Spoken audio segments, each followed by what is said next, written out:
Nous sommes maintenant au cœur de l'effervescence urbaine de Salzbourg, entre Linzergasse et Getreidegasse de l'autre côté de Staatsbrücke, qui se trouve juste derrière nous.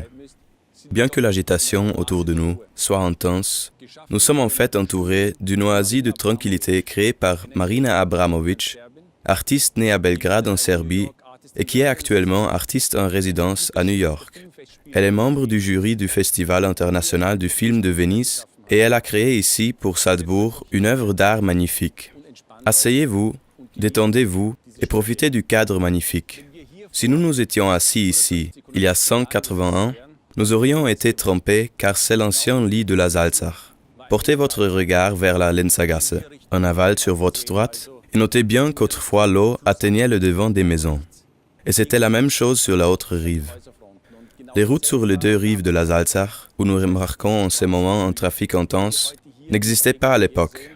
En 1860, avant que Salzbourg soit relié au réseau ferroviaire, les diligences dominaient la ville.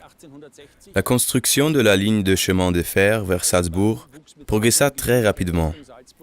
Elle fut construite sous Karl Freiherr von Schwarz, entrepreneur en bâtiment originaire de ce qui est aujourd'hui la République tchèque, mais autrefois sa ville natale, Ostrau, appartenait à la monarchie austro-hongroise. M. Mertens, maire de Salzbourg à cette époque, commanda à Karl Freiherr von Schwarz certains travaux de construction à Salzbourg. Salzbourg voulait se débarrasser de ces remparts érigés sous le règne de l'archevêque comte Paris-Laudron parce qu'ils n'étaient plus d'aucune utilité. Le maire de Salzbourg demanda, mais trop tard, de l'aide financière à l'empereur à Vienne.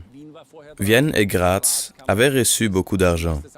Il répartit les mains vides, mis à part ce conseil de l'empereur. Salzbourg devait trouver un moyen de financer les projets elle-même. Karl Freiherr von Schwarz, constructeur de la ligne de chemin de fer, proposa au maire de Salzbourg un marché intéressant.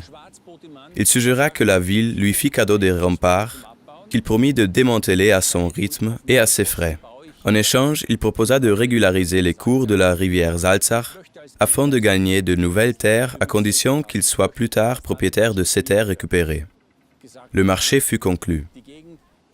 L'espace qui s'étend entre Staatsbrücke et la Bastionsgarten de Mirabellgarten, tout le terrain où se dresse à présent l'hôtel Sacher et l'évangélische Christuskirche, fut comblé et Karl Freiherr von Schwarz devint propriétaire de ces terres récupérées. Il fut l'un des premiers citoyens de Salzbourg à s'enrichir par ses propres moyens. Il possédait un immense parc et un palais abritant une grande statue du poète Friedrich Schiller qu'il admirait énormément. Cette statue de Friedrich Schiller se trouve à présent près de la Festspielhäuser, dans le quartier du festival.